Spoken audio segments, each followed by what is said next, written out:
Welcome to my channel. Today we start a topic global poverty scenario. Chapter is poverty as a challenge, class 9 chapter 3rd.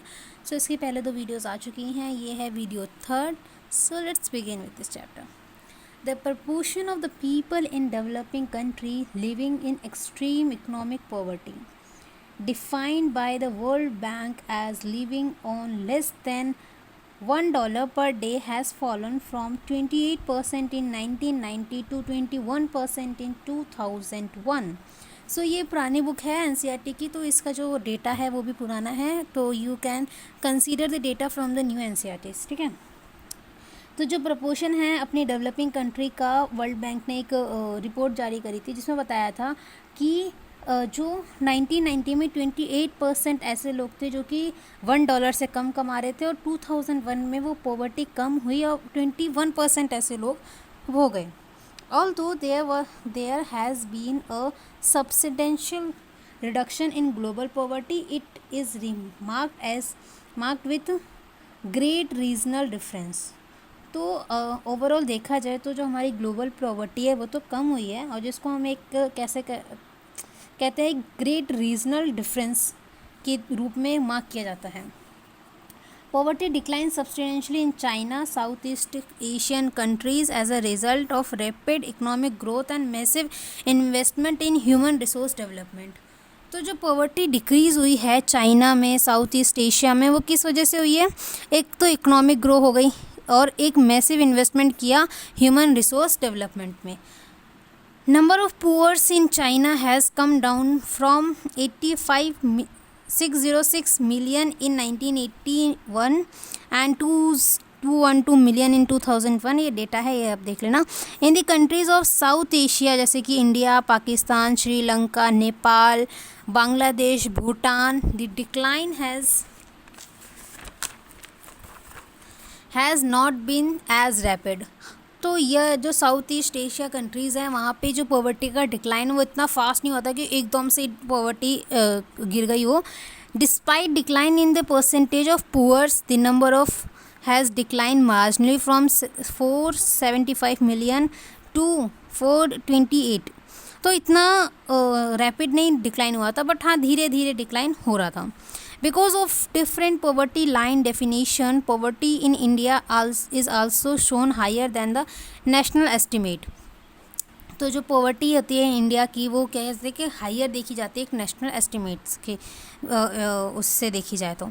In sub Saharan African poverty in fact rose from 41% to 46%. ये देख लेना. हाँ देखो, हर जगह इस बहुत अच्छी बात इधर छूट जाती, हर जगह पॉवर्टी ऐसी नहीं है कि डिक्लाइन हुई है. सब सहारन अफ्रीका में पहले 41 थी, अब 46 हो गई है, तो यहाँ पॉवर्टी बढ़ गई है. ठीक है, तो हर जगह डिक्लाइन नहीं हुई है, हर जगह मैसिवली डिक्लाइन नहीं हुई है, और हर जगह जो क्या कहते हैं मतलब हर जगह किसी किसी जगह पे बहुत मैसिवली डिक्लाइन हो गई है, किसी किसी जगह पे धीरे धीरे हुई है, और किसी किसी जगह पे वो बढ़ गई है. ठीक है. In Latin America, the ratio of poverty remain the same. America में क्या कहते हैं सेम है पॉवर्टी का ratio. Poverty has also resurfaced in some of the former socialist countries like Russia, where officially it was known existent earlier. तो किसी किसी जगह पे मैंने कहा ना पॉवर्टी बढ़ गई है, जैसे रशिया में पहले नहीं थी. The proportion of the people living under poverty in different countries as defined by the international poverty line, ठीक है, means population below $1 a day. मतलब इंटरनेशनली देखा जाए तो जो इंसान दिन का $1 से कम कमा रहा हो वो आता है बिलो पॉवर्टी लाइन में. The Millennium Development Goal of United Nations calls for reducing the proportion of the people living on less than $1 a day of half 1990 level by 2015. ठीक है, ये सब ग्राफ हैं, इसको आप ना खुद से समझना, क्योंकि मेरे समझाने से इतना आपको हो सकता है समझना है, इसको एक बार खुद से देखना और समझना कि क्या कह रहे हैं इसमें. आगे बढ़ते हैं. कॉजेज ऑफ पॉवर्टी, अब सब चीज़ हो गई। देखो हमने पॉवर्टी के कारण पढ़ ली, पॉवर्टी लाइन पढ़ ली, किस वजह से होती है, कंट्री में बढ़ रही है घट रही है क्या सिनेरियो, सब चीज़ देख ली, ग्लोबली देख ली, इंडिया की देख ली, सब चीज़। बट अब उसका कारण क्या है? अब दो चार कारण तो आप ना ऐसे बता दोगे बिना कुछ इस टॉपिक को पढ़े कि भाई गरीबी, अनएम्प्लॉयमेंट और इलिटरेसी, हेल्थ केयर, मतलब ये सब चीज़ें क्या है, ये सब जो फैक्टर है ना कॉमन है। तो ये सब हम कॉज पढ़ेंगे, फिर उसके बाद कैसे कम कर सकते हैं वो भी चीज़ देखेंगे। There were a number of causes for the wide spread poverty in India. India की बात करें तो बहुत ज़्यादा पॉवर्टी है, इसके अलग अलग कारण हैं। One historical reason is low level of economic development under the British colonial administration. All of India में देखा जाए तो पहले हमारे पर जिनका राज था उनके टाइम पे हमारी इकोनॉमिक डेवलपमेंट उतनी हुई नहीं, मतलब उनने हमारी ही चीज़ें ले ली। गुस्सा तो आता है बट कंट्रोल कि क्या होता है ना कि वो हमारी इंडिया के अंदर अच्छी चीज़ें थी, जिसको हम पहले कहते थे इंडिया सोने की चिड़िया थी, वो हमारी उस सोने की चिड़िया को ही ले गए। खुद का तो कुछ लिया नहीं गया बट हमारा भी ले गए। The policies of colonial government run traditionally handicraft and discourage development of industry like textile. तो जो हमारी हैंडीक्राफ्ट इंडस्ट्रीज़ थी, मतलब लोग जो अपने हाथों से कपड़े बना के अपना धंधा चलाते थे, वो सब उन लोगों ने बंद कर दिया और अपनी इंडस्ट्रीज़ लेकर आ गए।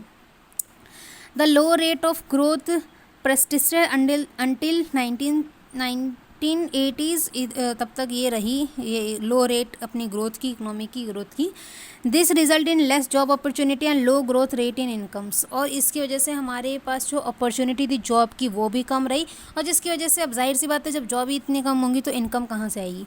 This was accompanied by a high growth rate of population, the two combined to make the growth rate of per capita income very low. तो एक इंसान की जो ग्रोथ रेट थी इनकम की वो क्या थी, बहुत कम थी। The failure at both the front, promotion of economic growth and population control, precipitated the cycle of poverty. हम जो उस टाइम पे ना हम दो चीज़ में फेल कर गए थे, एक तो हम इकोनॉमिक ग्रोथ नहीं कर पाए और ऊपर से जो पॉपुलेशन थी वो भी कंट्रोल नहीं कर पाए। हमारी आज़ादी के बाद ना हमारी पॉपुलेशन बढ़ गई थी और इकोनॉमिक ग्रोथ उतनी थी नहीं, तो ये एक साइकिल बन गई हमारी किस चीज़ की, पॉवर्टी की।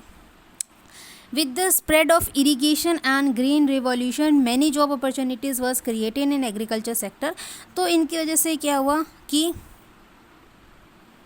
With the spread of irrigation and green revolution, मैंने बता दिया, but the effect was limited to some part of the India. जो उसका इफेक्ट था, मतलब वो green revolution Punjab Haryana side में ही क्या लिमिटेड रह गया, उसका वो पूरे इंडिया में नहीं फैल पाया, तो जिसकी वजह से जॉब अपॉर्चुनिटी ज़्यादा क्रिएट हुई नहीं। The industries both in the public and private sector did not provide some job. तो पब्लिक और प्राइवेट सेक्टर की इंडस्ट्रीज़ भी उतनी जॉब क्रिएट नहीं कर पा रही थी क्योंकि पॉपुलेशन बढ़ चुकी थी इतनी ज़्यादा। But these were not enough to absorb all job seekers. Unable to find jobs in cities, many people start working rickshaw pullers, vendors, construction workers, domestic servants. With irregular small incomes, these people do not afford expensive housing. तो अब लोगों को job नहीं मिल रही तो कमाने के लिए कुछ तो चाहिए था, तो वो लोग छोटे मोटे काम करने शुरू कर दिए थे, जिसकी वजह से वो उतना छोटे मोटे काम में इनकम भी छोटी मोटी होगी ना, तो वो उतने एक्सपेंसिव हाउस वगैरह फिर उतनी लग्जरी लाइफ नहीं जी पाते थे। बेसिक उनकी नीड्स पूरी हो जाए वो बस वही देखते थे। They started living in slums on outskirts of cities, and the problems of poverty largely in rural phenomena also become the feature of urban sector. तो जो वो फिर उनके पास उतना अच्छा घर नहीं होता था, वो स्लम्स में रहना क्या करते शुरू कर दिया उन लोगों ने। Another features of high poverty rate has been huge in income inequalities. जो दूसरी पॉवर्टी का कारण है वो है income inequality. One of the major reason for this is the unequal distribution of land and other resources. देखो किसी किसी के पास इतनी ज़मीन है कि वो उस पर अपनी सातों पीढ़ियों को बैठ कर खिला सकता है, और किसी किसी के पास अपने घर को चलाने की भी ज़मीन नहीं है। Despite many policies we have not able to tackle the issues in meaningful manner. बहुत सारी पॉलिसीज़ बना दी हमने बट फिर भी हम उस चीज़ को उतने अच्छे से टैकल नहीं कर पाए हैं। Major policies initiate like land reforms which aim to redistribution of asset in rural area has not be implanted properly and effectively by the most of the state government. अब क्या होता है कि गवर्नमेंट तो पॉलिसी बना दे, अब ये responsibility state government की होती है कि वो उसको कितना अच्छे से लागू कर पा रही है। और फिर अगर स्टेट गवर्नमेंट में लागू कर दे तो फिर वहाँ पे जो रूरल एरिया में देखा जाए तो सरपंच वगैरह उन सब की जिम्मेदारी होती है। तो वहाँ पे वो लोग करप्शन की बात आ जाती है कि वो लोग पैसे खा लेते हैं। ठीक है, काफ़ी लोगों के पास तो पहुँचते ही नहीं होंगे पैसे, अगर सरकार ने दिए भी हैं तो। Since lack of land resources has been one of the major cause of poverty in India. So lack of resources, land resources ये भी एक कारण हो जाता है इंडिया में पॉवर्टी का। Proper implantation of policy could have improved the life of million of rural poor. Many other socio-culture and economic factor also responsible for the poverty. तो socio-culture factor और economic factor दोनों factor responsible होते हैं poverty के लिए। ये तीसरा है, पहला है इनकम इनइक्वालिटी, सॉरी ये दूसरा है। पहला था कि जब ब्रिटिश के टाइम पे हमारे पास इतना मतलब इकोनॉमिक डेवलपमेंट हम नहीं कर पाए। तो थर्ड है socio cultural and economic factor is also responsible for the poverty. In order to fulfill social obligation and observe religious ceremony, people in India, including very poor, spend a lot of money. जो ceremonies होती है, जो religious ceremony होती है, उसमें जो हम कहते हैं दहेज, हम कहते तो हैं कि नहीं देना चाहिए, बट आज भी खुलेआम दिया जाता है। और एक दहेज और शादियों में इतना ज़्यादा पैसा लगाते हैं कि लोगों को कर्ज़ा ले लेके शादी करनी पड़ती है। तो ये भी एक बहुत बड़ा कारण हो जाता है। Small farmers need money to buy agriculture input like seeds, fertiliser, ये सब स्मॉल फार्मर्स को देना पड़ता है अपने लैंड में ताकि वो उसका आउटपुट निकाल सके। और जब फसल ख़राब हो जाती है तो उसके पास और कर्ज़ा बढ़ जाता है। Since poor people hardly to save any, savings उनकी हो नहीं पाती, बोरो करते हैं वो लोग, अनेबल टू रीपे करते तो फिर से उनके पास कर्ज बढ़ जाता है, वो एक कारण हो जाता है पॉवर्टी का। So high level of indebtedness in both cause the effect of poverty. तो ये सब चीज़ें क्या होती है, पॉवर्टी को बढ़ाती हैं। अब बात करते हैं एंटी पॉवर्टी मेजर्स की, यानी कि इसको हम कम कैसे कर सकें। Removal of poverty has been one of the major objective in Indian development strategy. अगर हमने अपने देश की पॉवर्टी कम कर दी या फिर ख़त्म कर दी, जो कि थोड़ा सा पॉसिबल नहीं है क्योंकि इतनी ज़्यादा पॉपुलेशन है, ख़त्म करने में बहुत ज़्यादा साल लग जाएंगे, तो कम कर दी बेसिकली, तो उससे भी हमारी जो ग्रोथ होगी वो इंडिया की ओवरऑल ग्रोथ बहुत ज़्यादा तगड़ी हो जाएगी। The country anti poverty strategies of the government is based on the 2 planks पे बेस्ड होती थी, promotion of economic growth, second targeted anti poverty programmes. Over a period of 30 years lasting up of the early 80s, there were little per capita income growth and not much reduction in poverty. तो जो early पहले की बातें देखी जाएँ तो वहाँ पे क्या होता था, पर capita income growth per capita and not much reduction in poverty, इतनी नहीं थी कि वो पॉवर्टी को कम कर सकें। ठीक है, official poverty estimate which were about 45% in 1950 remain the same even the early 80s, तो वो सेम ही रहा 1980s में। Since the 80s Indian economic growth has been one of the fastest in the world। फिर उसके बाद 80s के बाद क्या होता है कि जो हमारी इकोनॉमिक ग्रोथ होती है वो बहुत तेज़ होती है। The economic growth rate jump average 35% in the year to 6% during this. तो फिर उसके बाद जो हमारी इकोनॉमिक ग्रोथ रेट होती है वो बहुत तेज़ी से होने लग जाती है, जो कि 3.5% से डायरेक्ट 6% आ जाती है। The higher growth rates have helped significantly in the reduction of poverty. जिसको मतलब ग्रोथ रेट बढ़ेगी, इकोनॉमिक ग्रोथ रेट बढ़ेगी तो वहाँ जाहिर सी बात है पॉवर्टी कम ही होगी। Therefore it is becoming clear that there is a strong link between economic growth and reduction of poverty। Direct क्या कहते हैं, डायरेक्ट रिलेशन है इनके बीच में। Economic growth widens opportunity and provide resources needed to invest in human development. तो economic growth ज़्यादा होगी, अपॉर्चुनिटी उतनी ज़्यादा होगी, जो लोग हैं हम लोग ह्यूमन डेवलपमेंट पे क्या कर सकते हैं, फोकस कर सकते हैं, जो रिसोर्सेज हैं उनको अच्छे से यूज़ कर सकते हैं। This also engage people to send their children including the girl child to school in the hope of getting better economic return from investing in education। तो उससे क्या होगा, लोगों के बीच में एक होप बढ़ जाती है कि जब हम लोग अपने बच्चों को स्कूल भेजेंगे तो पढ़ लिख के हमें अच्छा रिटर्न देंगे, और उसमें भी हमारी लड़कियों को अगर हम लोग स्कूल भेजेंगे तो। However, the poor may not be able to take direct advantage from the opportunity created by the economic growth. पर जो पुअर लोग होते हैं उनको ना ऐसे डायरेक्ट एडवांटेज नहीं मिलते, जो भी हम पॉलिसीज़ वगैरह बनाते हैं या फिर अपॉर्चुनिटी क्रिएट करते हैं इकोनॉमिक ग्रोथ के लिए, क्योंकि उनको कोई बताने वाला ही नहीं होता है ना। Moreover growth in the agriculture sector is much below expectations. Agriculture sector में जो ग्रोथ है वो थोड़ी सी कम है। This has a direct bearing on poverty as a large number of poor people live in the village और dependent on agriculture. तो इस अगर आगे देखते हैं हम। This has a direct bearing on the poverty as a large number of poor people. हाँ, तो इससे क्या होता है, जब एग्रीकल्चर के सेक्टर में ग्रोथ कम होती है तो उससे पॉवर्टी बढ़ती है। क्यों बढ़ती है? क्योंकि large number of the people किस में इंगेज होते हैं, एग्रीकल्चर में। तो जो पुअर पीपल्स होते हैं तो उनकी डिपेंडेंसी क्या हो जाती है, एग्रीकल्चर में जो बढ़ती है, इसकी वजह से पॉवर्टी क्रिएट होती है। In this circumstances there is a clear need for targeted anti poverty programmes. तो हमें इतने सबसे पता चला कि हमें एंटी पॉवर्टी प्रोग्राम्स लाने पड़ेंगे।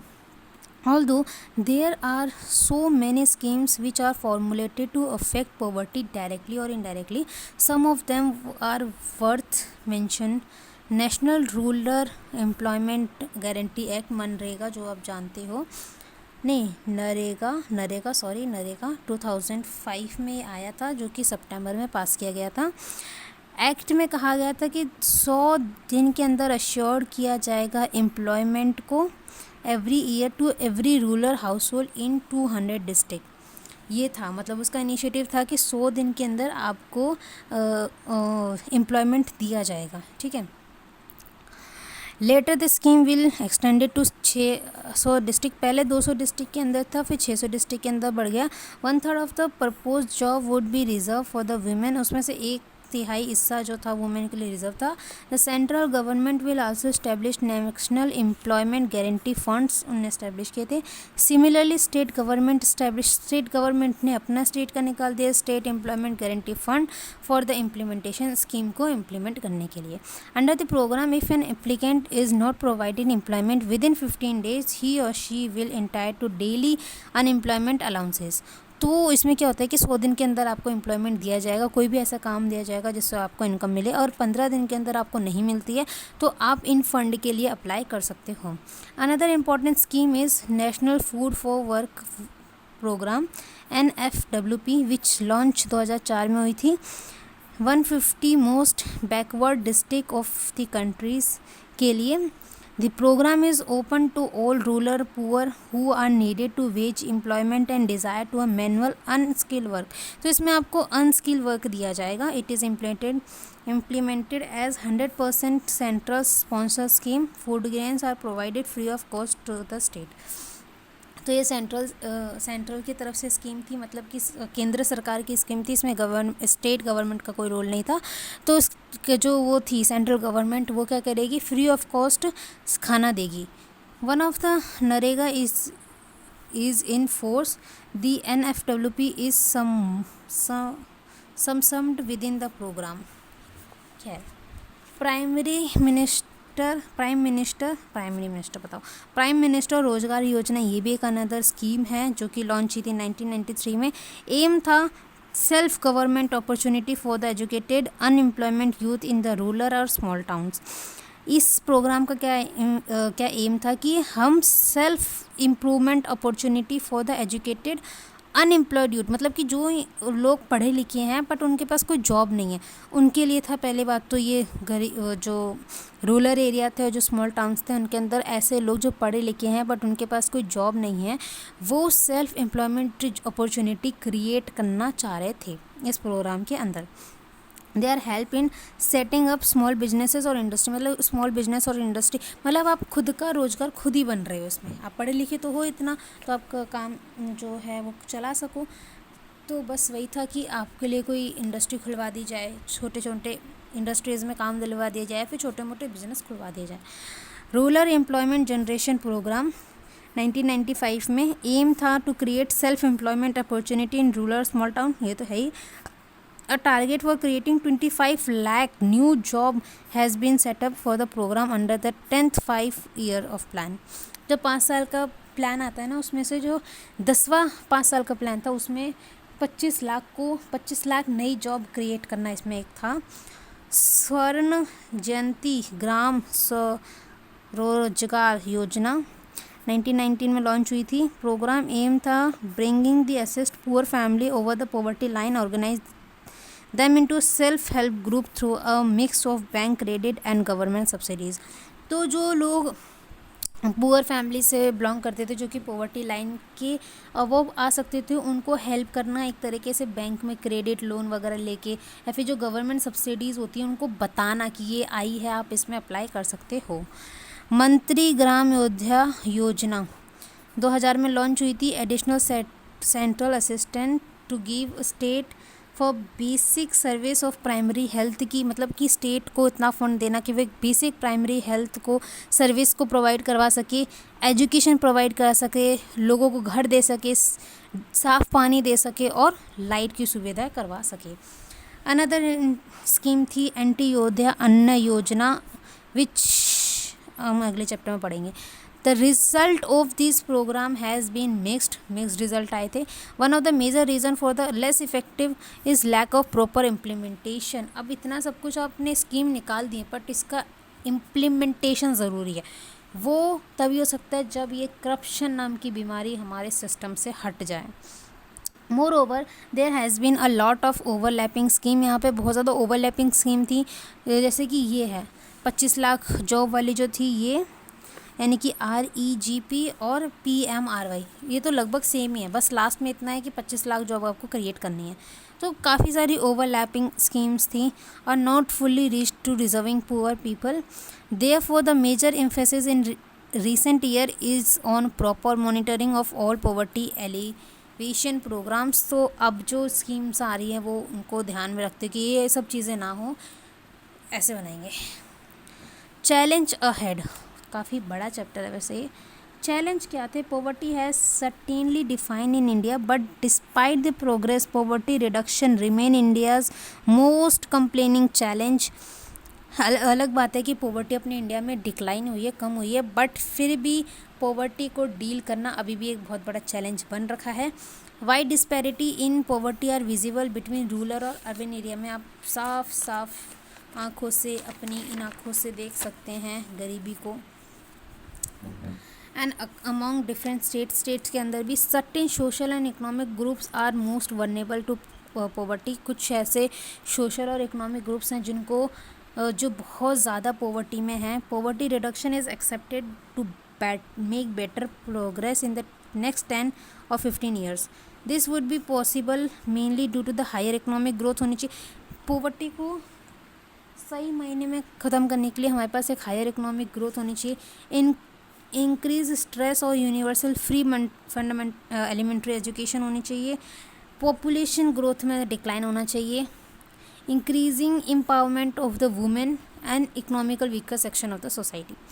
Official definition poverty however capture only a limited part of what poverty really means to the people. जो एक्चुअली देखा जाए ना, पॉवर्टी की डेफिनेशन हर किसी के लिए अपनी अलग अलग है. किसी के पास कार नहीं है, वो अपने आप को गरीब बता देता है, ठीक है. किसी के पास आईफोन होते हुए कहता है कि यार हम तो गरीब ही हैं. तो आजकल ये गरीब का तो आजकल आप देखोगे ना, बड़ा ट्रेंड सा है हर चीज़ में, हम तो गरीब हैं, हम तो गरीब हैं. कल को अम्बानी भी बोलने लग जाए हम तो गरीब हैं, तो भाई कैसे थोड़ी ना चलेगा. तो ऐसी बात नहीं है. जो पॉवर्टी की डेफिनेशन है वो हर किसी के लिए अलग अलग होती है, ठीक है. It is about a minimum subsistence level of living rather than an unresponsible level of meaning. It is about a minimum subsistence level, मतलब एक minimum basic level of living that and reasonable level of living. मतलब एक सबके पास अगर in short देखा जाए तो सबके पास एक बेसिक, बहुत ज़्यादा बेसिक नीड्स को फुलफ़िल करने के लिए इतनी तो क्षमता हो, मतलब इतने सबके पास रिसोर्स हों. Many scholar advocate that we must broaden the concept into human poverty. A large number of people may have been able to feed themselves. हमें क्या करना चाहिए ना कि ह्यूमन पॉवर्टी का कंसेप्ट लाना चाहिए कि जो लार्ज नंबर ऑफ़ पीपल हैं वो अपने आप को फीड कर सकें, but do not have education but do not have education, or shelter or healthcare or job opportunity or self confidence? Are they free from caste and gender discrimination? Is the practice of child labor still common? अच्छा, ये सब तो question पूछे जा रहे हैं. World wide experience shows that the with development the definition of what constitute poverty also challenge. Eradication of poverty is always the moving target. Hopefully we will able to provide the minimum necessary in terms of only income to all people by the end of the next decade, but the target will move on for many of the bigger challenges that still remain, providing healthcare, education वगैरह वगैरह वगैरह. तो simple सी बात क्या कही गई है कि पॉवर्टी ना ऐसे तो ख़त्म नहीं होगी. पॉवर्टी हम सबको ख़त्म करनी पड़ेगी. मतलब इंसान अपने लिए रोज़गार खुद ले, ठीक है, स्मॉल बिजनेस खोल लिया और उससे वो दूसरे को भी रोज़गार दे सकता है. तो ये ना छोटे मोटे स्टेप हैं. और सबसे बड़ी जो बीमारी है वो है करप्शन. मतलब अगर गवर्नमेंट कितनी भी स्कीम बना दे, कितने भी पैसे दे दे, वो पैसे इंसान के पास पहुँचे तो सही, गरीब इंसान के पास पहुँचे तो सही. बट हाँ, अभी प्रधानमंत्री आवास योजना, कितने लोग के घर बन गए, कितने लोग के घर में बिजली आ चुकी है, चूल्हा जो था उसके घर में गैस जा चुकी है. तो अभी देखो सरकार ने काफ़ी अच्छे काम किए हैं, लेकिन फिर भी स्टिल देखो अपने इंडिया में इतनी सारी पॉपुलेशन है, आप 2 लाख 3 लाख को करोड़ों लोगों को पहुंचा भी दोगे तो फिर भी हमारे पास इतनी सारी सोसाइटी के सेक्शन बचते हैं जो कि वर्नेबल हैं पॉवर्टी के. तो वो हमें देखना पड़ेगा. और ये चीज़ें धीरे धीरे ख़त्म होगी. Sudden all of the sudden और मेडिकल नहीं होते हैं. ये चीज़ें हमें खुद ही को करनी पड़ेगी. ठीक है, तो गाइज़ यहाँ पे होता है हमारा चैप्टर ख़त्म. So thank you very much.